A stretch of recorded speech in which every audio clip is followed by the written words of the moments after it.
Welcome back, ladies and gentlemen, to the 11th Lineal Justin and Tyler Movie Awards, the Movie Awards for 2024, and we are beginning the top 20 of our best 30 movies of 2024. Gonna kick things off with my number 20, Luca Guadagnino's Challengers.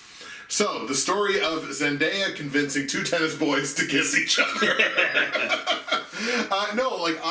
This was, I think, the final movie of 2024 that I wound up watching. I was like, I absolutely, positively have to get Challengers in. And I've liked Luca Guadagnino stuff in the past, and I like Zendaya, and I'm sure I'm still pronouncing her name wrong, but damn it, it's the way I'm going to pronounce it. I really enjoyed this. I mean, I think this could lay probably a legitimate claim to, is this probably the best tennis movie that's ever been made? I feel like yes. I feel like there's not a ton of competition in that space, but I remember liking the I would have liked King Richard more if it wasn't about the Williams sisters' dad and was about the Williams sisters. So here's the thing about Challengers. First of all, tennis confirmed horniest sport. Number two, I feel like you'll have more fun with this movie maybe the less seriously you take it.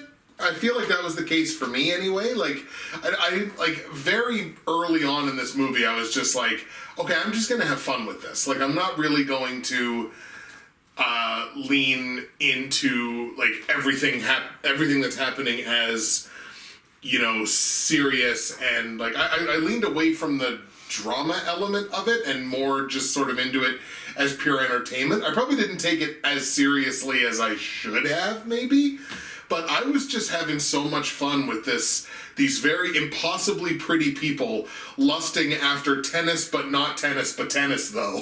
It is tennis, it's not tennis, but it is also tennis, but it's also not tennis. So there's definitely more going on in there. And again, I've liked Luca Guadagnino's work in the past. And so I should have probably maybe paid a little more dramatic credibility to what was going on. But honestly, I think I was just having too much fun. So that's why it lands at number 20 for me. Maybe it could have landed higher. Maybe if I would have committed to taking it a little more seriously. But as just a fun, really fun, impossibly pretty tennis movie, it winds up at number 20. A little too low on your list. Mm. So in retaliation, we go to my number 20, which is Hundreds of Beavers. Wow, okay.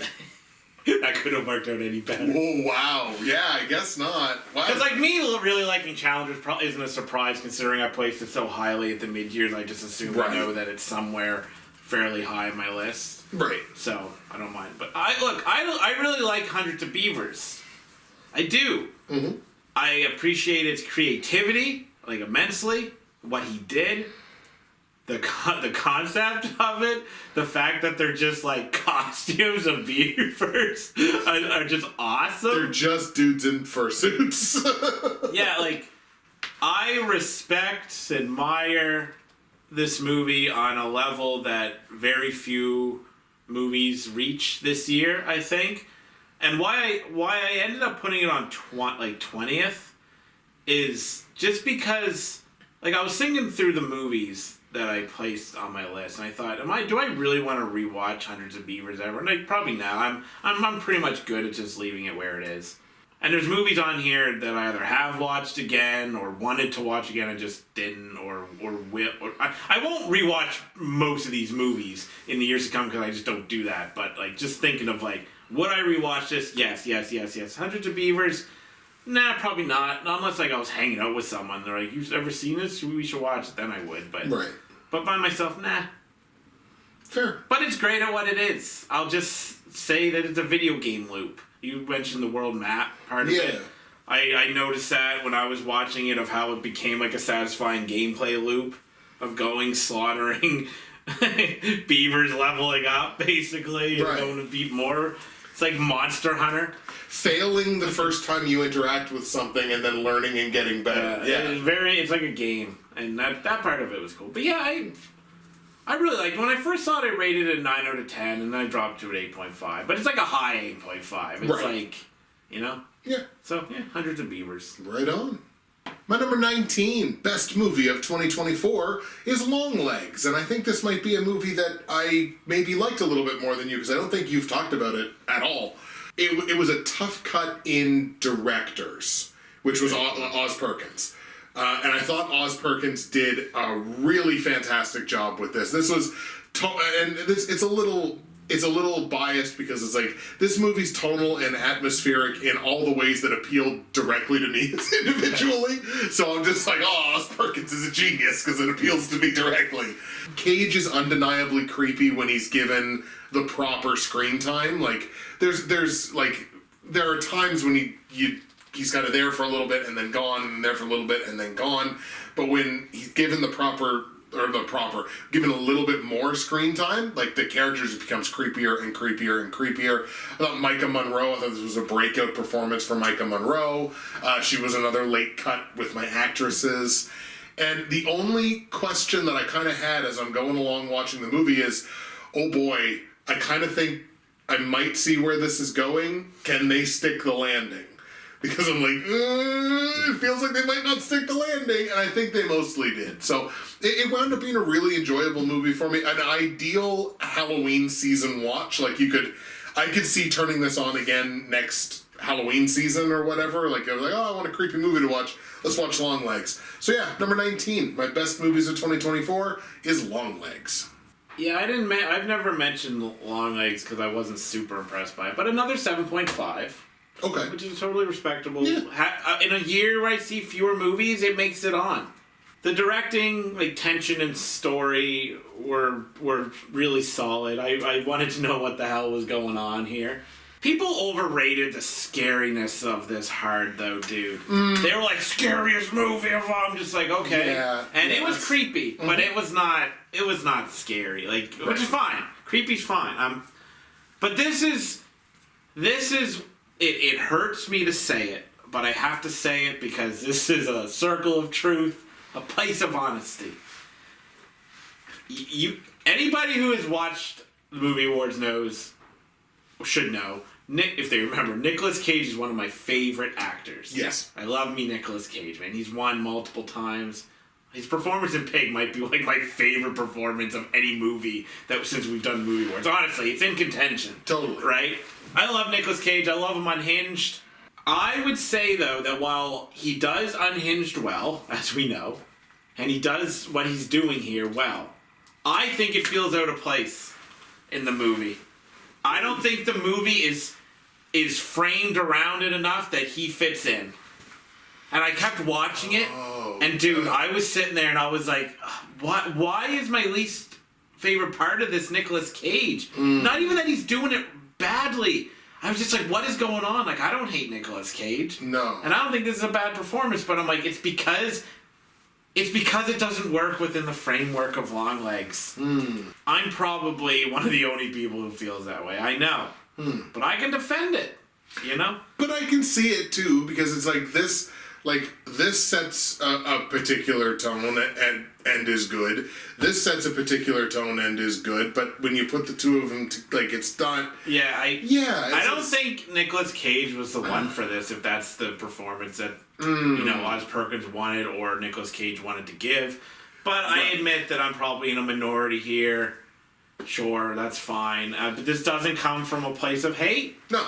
You know, I love Cage. I will love Cage. He will probably win awards in the future. Oh God, from me, I am sure. But that was my main criticism. Not enough to tank the movie by any means, because I still think 7.5 is a totally solid rating. Yeah, even though some people look at 7 like, but it's like 7 is good. Like, it's a good movie. So my number 19 is Kingdom of the Planet of the Apes. Ooh. We've talked about this. We had a consensus on it. I'll just repeat some stuff, I guess, but I'll add a few things. About on par with Rise of the Planet of the Apes. That was actually in my review, so I agree with myself. There you go. Because I said that in a previous video, but I wasn't totally sure. But Good job, mate. I said it here, yeah. The director overachieved. I said that before. That's like the biggest takeaway from this for me. It's pretty. It's good story, fun action. You can see the pain on their faces when they're like ape or human are forced to kill their own kind. Yes. I thought that was really powerful, and I guess like it's a good. And this movie is like a good continuation. Like this continuation of this franchise is off to a good start. But I will say that it's also a testament to how well Caesar was written, that his character is so able to loom over everything. Yes. In this. Yeah, and that's powerful, even though this director didn't have anything to do with that, or writer I'm assuming, have anything to do with it. The character was so strong, ape strong, that like Caesar just loomed. And I loved that. That they acknowledged and appreciated what came before.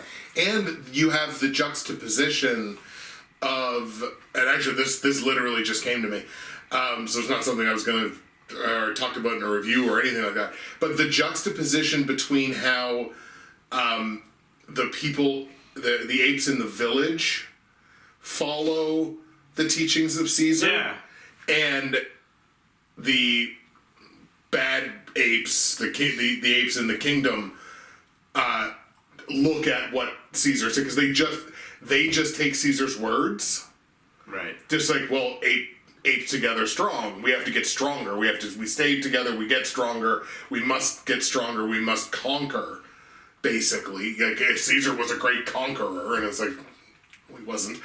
But then you have the apes in the village, including from a couple that date the lineage all the way back to when Caesar was alive, and it's agrarian, it's respect the land, so you have that juxtaposition of the way someone's actual legacy and the direction that a legacy can be taken in.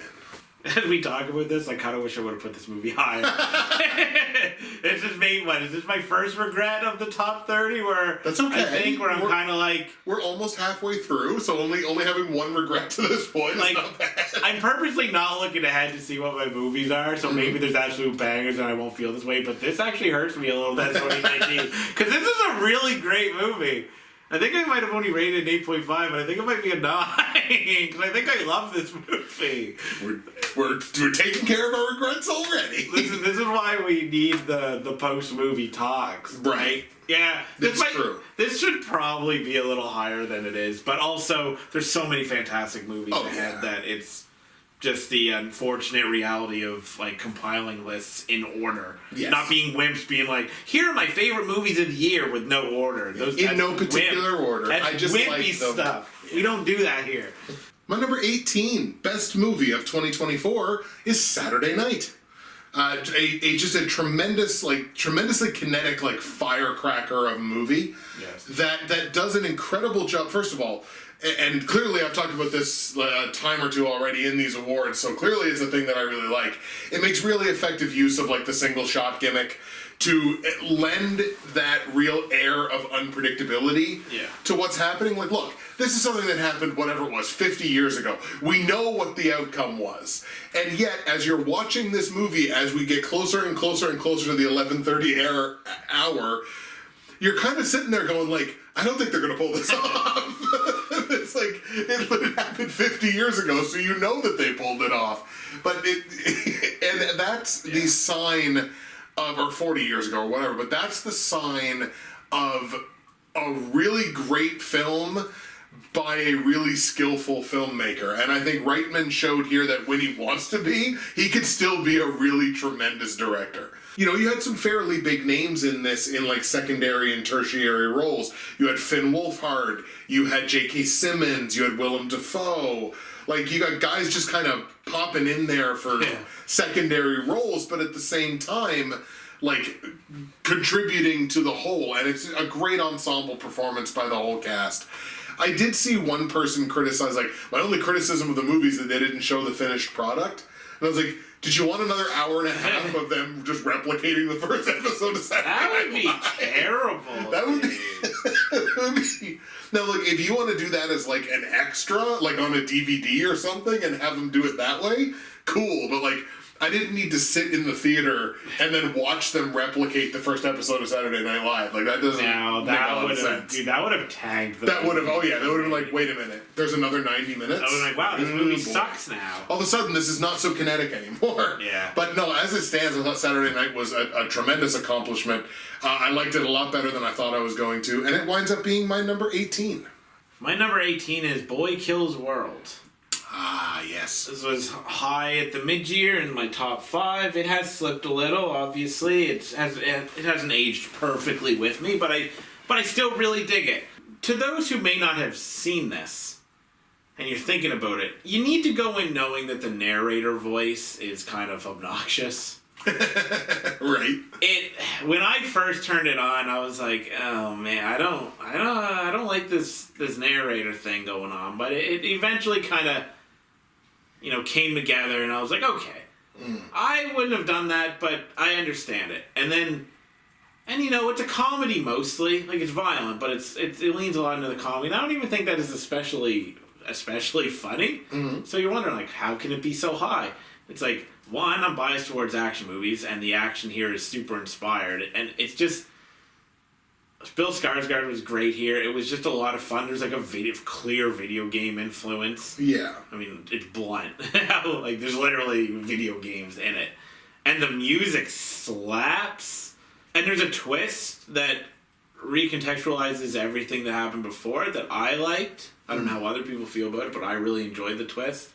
But ultimately, and I'll say this anytime like a pure action movie comes up that I really like, if you give me inspired action set pieces, I will be very forgiving towards the rest of the movie. Like, right. If you put a good amount of action, and it's more than just standing in a place, shooting, maybe going from cover to cover. Let's like a military shooter, that makes more sense. But in a movie like this, if it's stylized action, like John Wickish, like Kingsman-ish, and it's done well, and you have like a kind of average story, whatever, I'll be very forgiving of it. I'll be like, it does its job, whatever, the action is fun.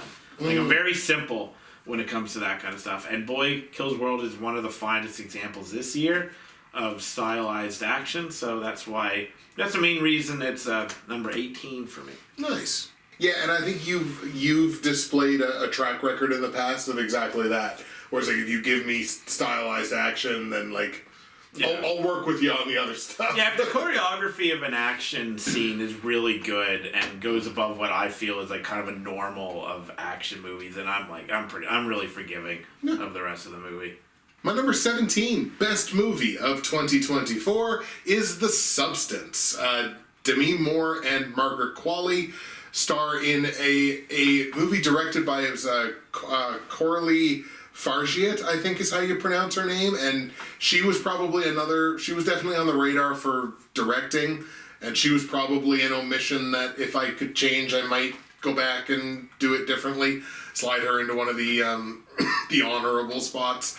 I think there's a subtle art to unsubtle filmmaking. Because there is nothing subtle about The Substance. The Substance is very with its messaging. It is right in your face. It is not trying to sneak anything past you. The Substance is like, yo, fuck these beauty standards. Fuck the people that put them in place. Fuck these opinions on aging.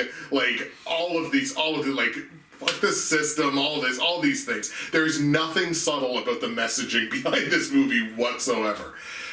My only, I think, narrative criticism is I think Demi Moore's character is very naive about Margaret Qualley's character kind of respecting the balance. So the hook here is like, the substance creates a second, younger version of you, but only one of you can be active at a time because you're basically sharing the same consciousness. So only one of you can be like alive and out and active at a time. But you can only be active for exactly 7 days. And after the 7 days, you have to switch. No exceptions. But as the Sue character, so Margaret Qualley's character, is like taking a little extra time, an extra day here, an extra hour here, not respecting that balance. And every time they do that, it ages a part of Demi Moore. But she's like naive about like, oh, well, I know she did it twice, but she won't do it a third time, right? So she's like, that's my only kind of narrative criticism is like, why are you so naive about this? Like, you know she's going to keep doing it kind of thing. And there's a much maligned third act of the movie where the body horror kind of goes nuclear. And all I'll say is Monstro Elissa Sue. And that caught a lot of heat from people. I didn't think, like, I thought it was goofy, but I didn't think it tanked the movie by any means. Because it had a narrative purpose and it was disgusting and it was kind of getting the message, still getting the message over. Once again, it's militant messaging. It's right out there. It's right in your face. There's nothing subtle about the way that the messaging in the movie goes. It was still not nearly enough, again, to tank my enjoyment of what was a really good movie. So The Substance sits as number 17 on my best movies of 2024. Yeah, I don't know what the last 30 minutes is like. But all I heard was how gory the movie was, and I kind of was like, I don't think I need that. But it sucks because I like the premise a lot. I think that's really interesting. So I probably should have watched it, but meh. Well, and we had kind of come to a point too, like, because we talked about The Substance specifically, and you were like, do you think you're going to watch it? And at the time, I didn't think I was going to. So I was like, it's not a priority for me. So you're like, okay, cool. That was like your green light to not watch it. If somebody would have just told me like, hey, this is the premise, I probably would have watched it. But the first time, it was just like a body horror. And I was like, nah, I don't. It's gross. Yeah, that's fine. But I should have watched it. I might have really liked it too. But all right, my number 17 is gonna have to come with a brief explanation after I say it. But it's Godzilla -1 minus color. Okay. We had agreed, because we didn't get a chance to see Godzilla -1, that there was like a minus color version that changes, the movie a little bit, So we're gonna count it as a this year movie, but only that version.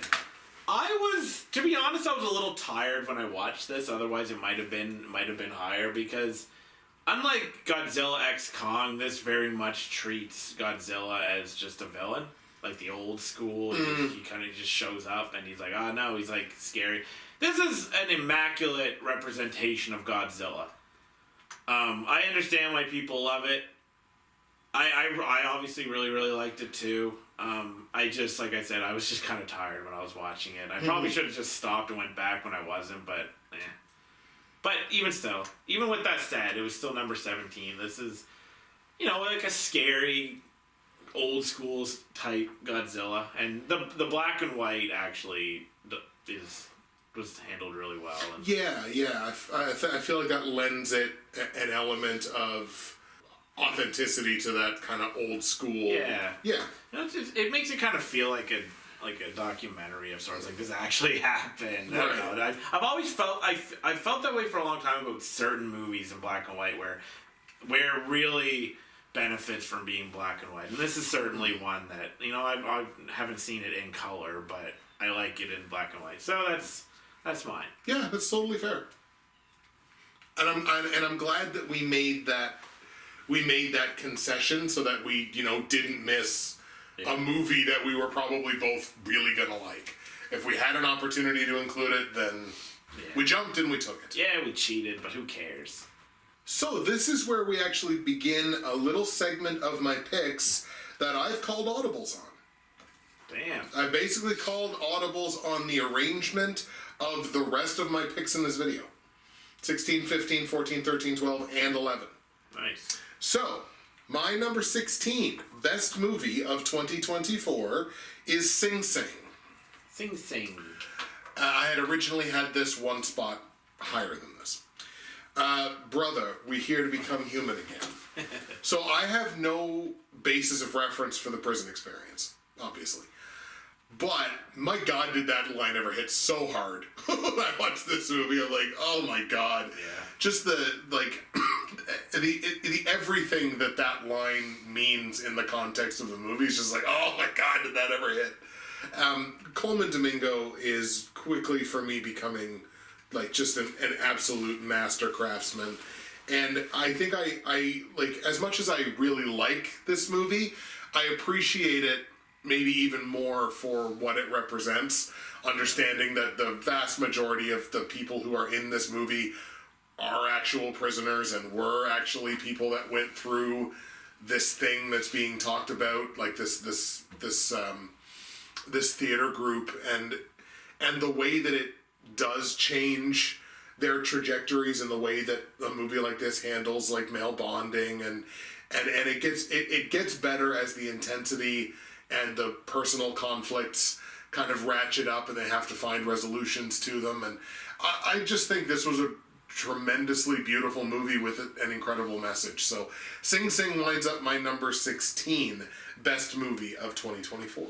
I don't really care that much about live theater, so the bits involving live theater weren't really super interesting to me, but like you, I do like what it represents and what the subject matter is.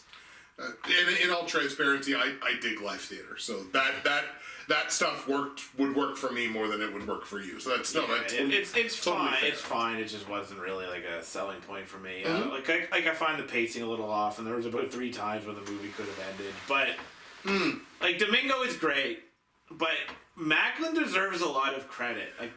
Like the actor, since his character is arguably more complex. But that's kind of splitting hairs. But Domingo deserves all the credit in the world, but like Macklin was also great. So. Absolutely, and their interplay is fantastic. So that's all I have to say about Sing Sing. Yeah. My number 16 is Daddy-O. Ooh, okay. With Dakota Johnson and Sean Penn in a cab just talking. I sold it really well. This wasn't even a movie. It was just like a GoPro was on. Yeah, that's all it was. I really like a good chamber piece. When done really well, when done well, you have to get lost in the performances and the conversation, because that's literally all the movie is. So it's a lot of pressure on the actors and the writer especially. And I think both were handled exceptionally well, and I just ended up they just gelled so well that you almost forget you're watching a movie at certain points, because you're just listening to these people talk about life and stuff like that. And I just, not a flashy pick, but I came out of that being like, wow, I was super invested in what these two were saying, and that's why Daddy-O is number 16. No, very nice, and that's two performers that I enjoy on their own too. So the combination of the two of them together would be again, as you say, under difficult circumstances for performers, where you don't have anything else insulating you. It's just you. Yeah. It's just the two of you and how you interplay with each other. So I like that. That's a really good pick. My number 15 best movie of 2024 is Conclave, which is obviously built on the tremendous lead performance of Ralph Fiennes, playing a cardinal tasked with selecting a new pope. And I can definitely see this having gotten under the skin of a particular segment of society, as the kind of twist towards the end. I could see how people may argue that it was kind of shoehorned in and at worst, dare I call it woke, without inciting the mob. But I think the measured and almost undertoned performance of Ralph Fiennes set against this big pompous construct of the interior of the church and the conclave and how regimented it is, and all kind of the commentary that exists within the movie on the more liberal leaning cardinals versus the conservative leaning cardinals, and the don't meet violence with violence, attempting to incite a holy war after the suicide bombing during the conclave. And there's a lot going on and a lot of moving pieces in the movie, but all of it is brought back to the measured and controlled performance of Ralph Fiennes at the center of the movie, and I really tremendously enjoyed Conclave. So it's my number 15. Now I'll just say in relation to the twist, when it happened, I was like, oh, Yeah. this is where this is where we're going with this. There was no real reason to believe it would, except for like, oh, there was a surgery, but I was like throughout the movie that was mentioned a few times, and I was kind of like, okay, I'm like, oh, this is where it went. I'm like, meh. I'm like, probably not the way I would have went, but I will say this to the anti-woke. I will say this movie is a good example of why you don't just get blinded by like hatred. Not saying that I hated it, but I hated the moment. But like, don't get blinded by hatred and listen to how, or like watch how it unfolds. Because as I watched it unfold, the interaction between the two, the twist made a lot of sense, and it was potent even. Because there's a line. This isn't an exact line, but I'll get the gist of it. I was like, why wouldn't you get the surgery, basically? And it's like, because this is how God made me. Yeah, I think he literally says, I am what God made me. Right. And I gotta tell you, man, that was potent. Like, that made perfect sense. Mm-hmm. And I actually thought as I watched it, I thought, you know what? I think the twist made it better. Also, the intersex, like, they all get grouped in, like, trans and stuff, but yes. intersex is actually, like, a very, like, kind of ignored part of the conversation and often weaponized in the conversation. Like, what about intersex? So, like, the fact that it was intersex and not trans is actually kind of even a little bit different than people who would hate on this twist. They'd be like, more of this trans stuff. Right. But I thought that the twist ended up being really great because of how they handled it, which is really a testament to the whole movie. But I just wanted to comment on that. I don't know. It's both like a tout for religious progression, and I think it also works as like a pretty taut political thriller because like it's all backroom politics. It is like the politics with it, and it's the fact that the process of the conclave is not something that's ever sort of been made public knowledge. So a lot of it is very much like we're sort of basing this on behind closed doors conversations that people are willing to have off the record but not on the record because, again, it's the whole nature of the conclave is attempting to make this decision without any influence from the outside. So it's I think it works on a couple of different levels in that way. So that's, I think, what I kind of appreciated so much about it and why I thought it was so impactful. I agree. So my number 15 is Look Back. Oh, wow, you liked this much. Yeah, okay. This is a great movie. Nice. I'm going to read my critique here because sometimes I just kind of word things better. I might as well just, instead of trying to remember it. With its short runtime, it respects the viewer's time, using every single second to further a tight narrative that explores heavy themes like friendship, grief, and art. Simplistic story, but profound and relatable. Beautiful animation, wonderful script, potent music usage. The twist about halfway through shook me to my core like it did Fugino, or whatever, however you pronounce. Mm-hmm. I don't know that drawing has ever been so compelling in a movie before, at least not recently. This is heartfelt, powerful stuff. Oh, well. I'm just leaving it at that. Yeah. Well, that's fantastic. My number 14 best movie of 2024 is going to be a quick one because it is food that I have chewed multiple times now between the mid-years and now. It is The First Omen. I think Arkasha Stevenson as director did an excellent job there. Again, I've talked about multiple times the utter star-making performance of Nell Tiger-Free. And the one thing that I will add that I don't think I've talked about, I might have mentioned it once, but I don't think I've gone into it at all. It makes me want to go back and watch the original one, the one that this like this is obviously a prequel to that one, and it does make me want to go back and watch that. Right. So, not only do I like this a lot on its own, it makes me want to go and experience the whole thing as it stands now. But again, I think so much of this is rooted in just how incredible I thought Nell Tiger Free was. So, again, I've talked about this movie a bunch. So I'm going to stop.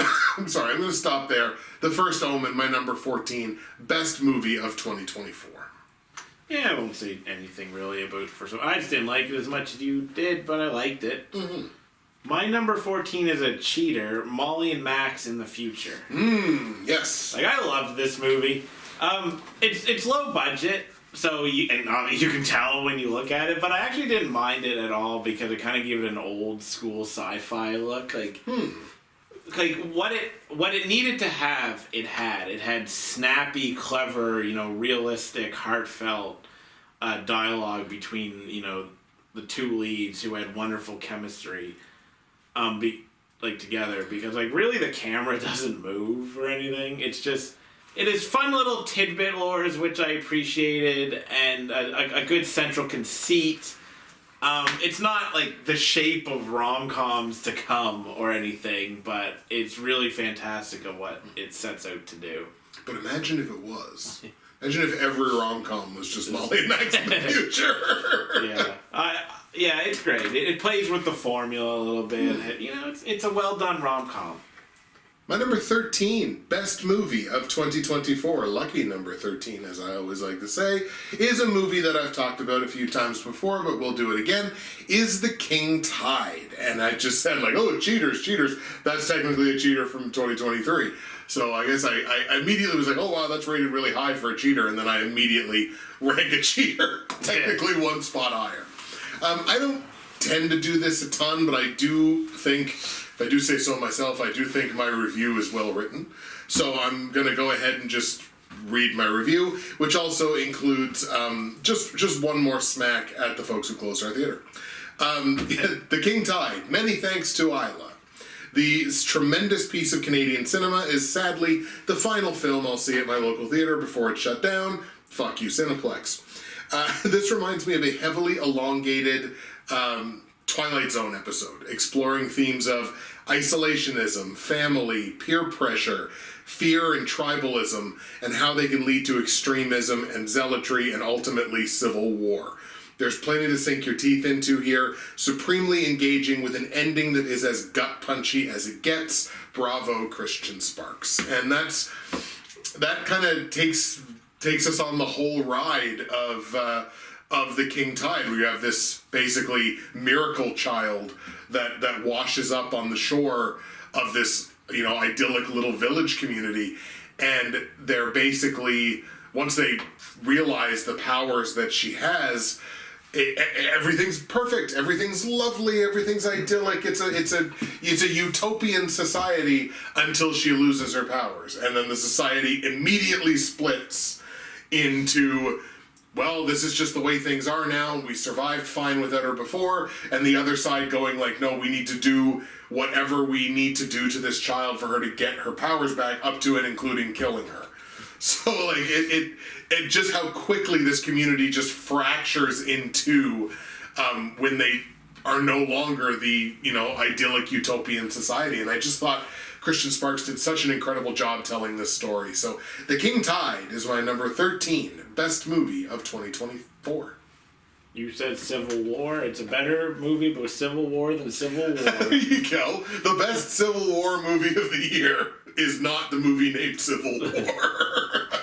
My number 13 is Robot Dreams. Robot Dreams. I gotta start off with one thing that maybe somebody who's seen it can answer. I don't know why Dog doesn't just get someone to help Robot near the beginning. And if you see it, you will know probably the scene that I mean. I was like, why didn't you just get someone to help him? Yeah, it feels like this. Now, granted, if this happens, the movie doesn't exist. Right. But there's got to be a way around it, though. Can you just go talk to a person? Yeah.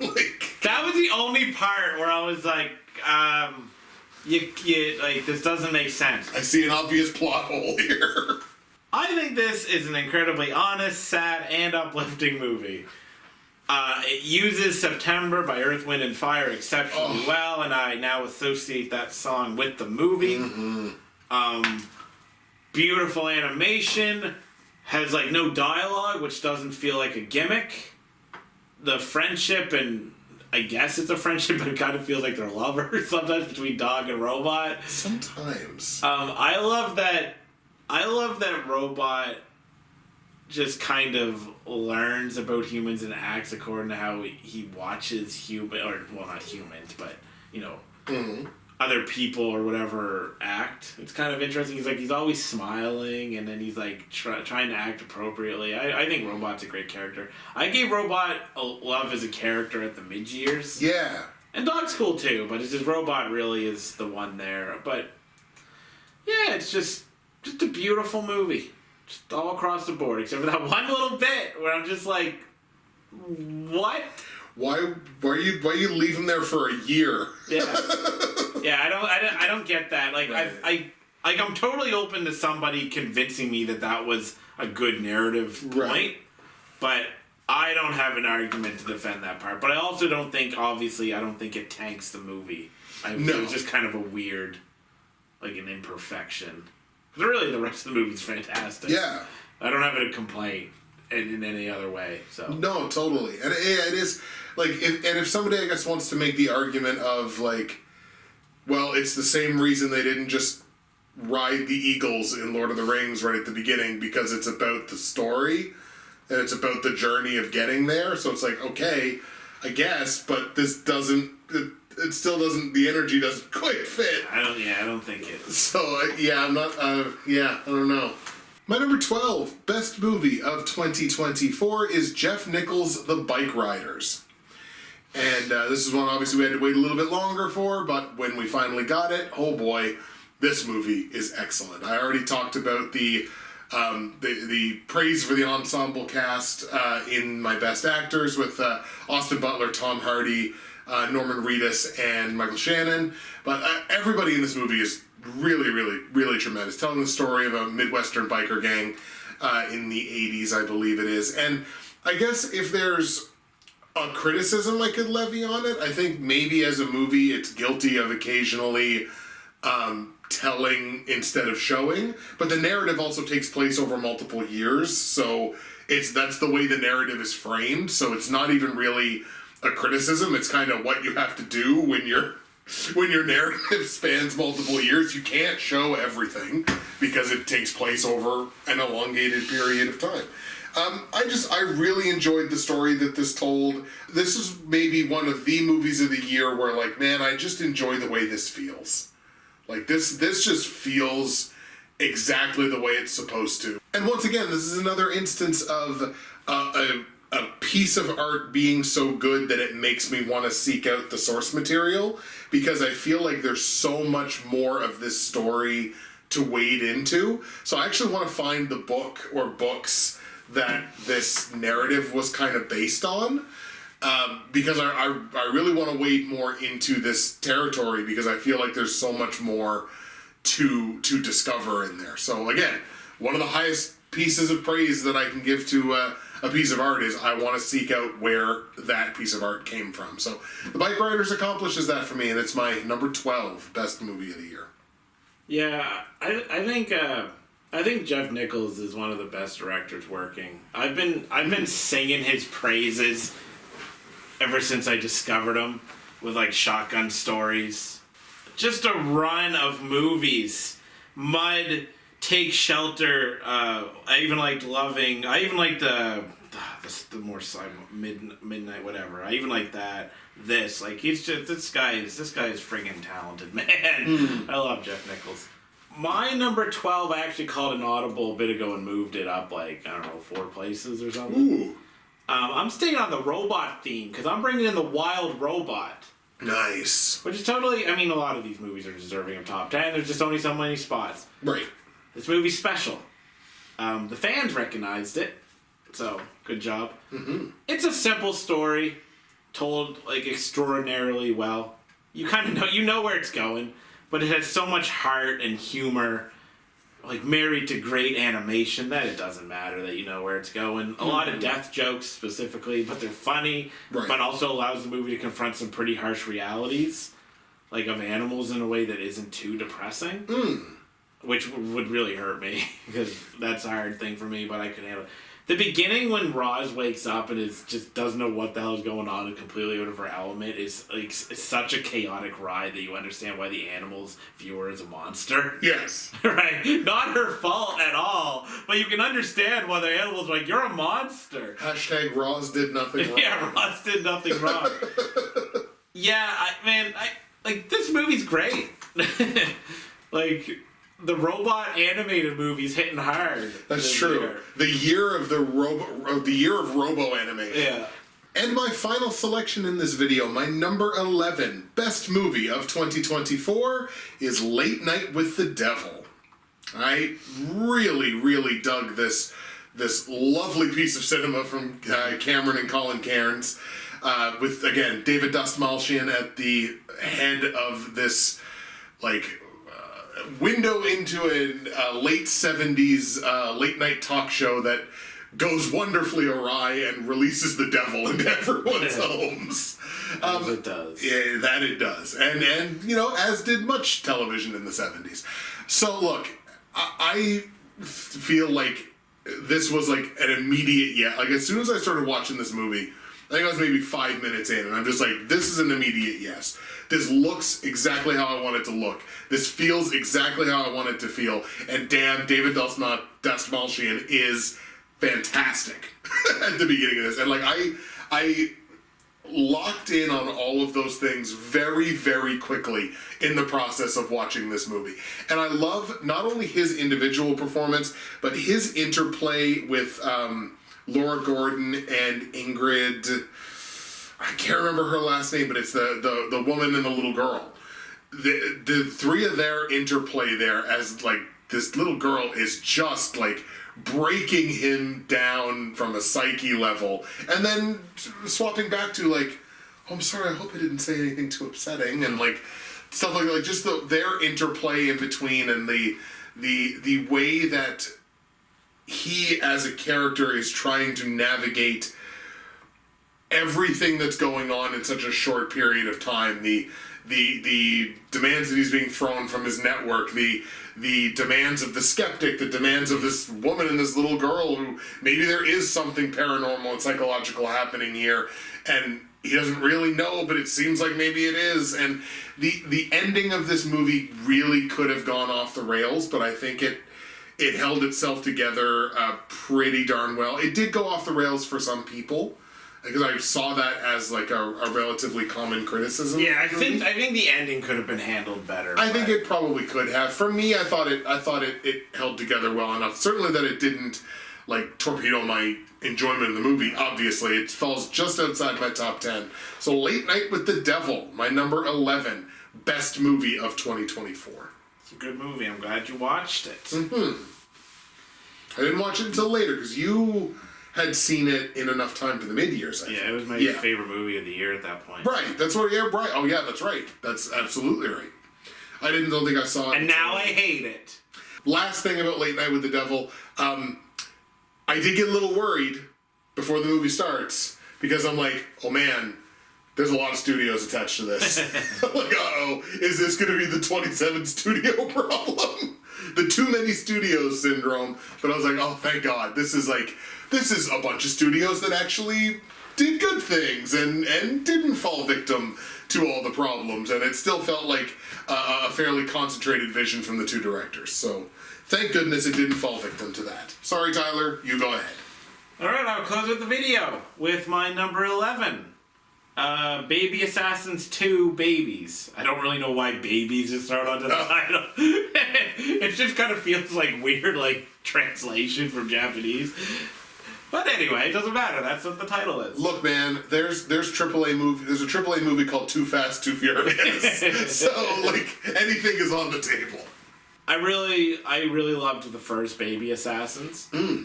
I like that there is, like, a franchise here now. I gotta say something. If it's something somebody might be interested in, don't approach this as like an action movie, even though it's about teenage assassins, like these two teenage girls who just happen to be assassins. Because it's not really, like, there's some action, but it's mostly just these two girls being teenage assassins with their, like, amazing chemistry and dialogue that feels authentic. You know, but the dialogue made better given the context of them being assassins. But they're really just like two obnoxious teenage shitheads, just like going through their life, and then they have to kill some people. Right. So if you can approach it like that, then there's a lot of flavor here when the action does hit, and it's not the best action of the year or anything, but it's fun. It's like a comedic movie more so than anything, right? So, but it's just watching these two friends, like. They're laughing, they're being idiots together, but then there's a little bit of drama between them and stuff, things happen as friendships, it does. So I think I saw that they're going to make a third one, and I will be there for the third one as well. Nice. So yeah, I end the video with Baby Assassins 2 Babies. Or maybe it's Baby Assassins 2 Babies. I don't know. 2 babies. So we close out this video with two, I think, wildly different movies. We have Teenage Assassins and 70s devil talk shows. Like, you're basically on the opposite end of the spectrum there. But that closes out numbers 20 through number 11 of our top 30 best movies of 2024. And ladies and gentlemen, all we've got left are the biggest hitters of them all, the top 10 best movies of 2024. Those are what is coming up on the final video. And after that, I think we're also going to drop dime on some big ones that we missed. Our list of shame, movies that we did not get to see this year. And because even for somebody like you that saw, 160 movies or whatever it was this year, there's always more. There's always going to be more. So, that is it for this one, and we will see you on the top 10, the next video just around the corner, our 10 best movies of 2024.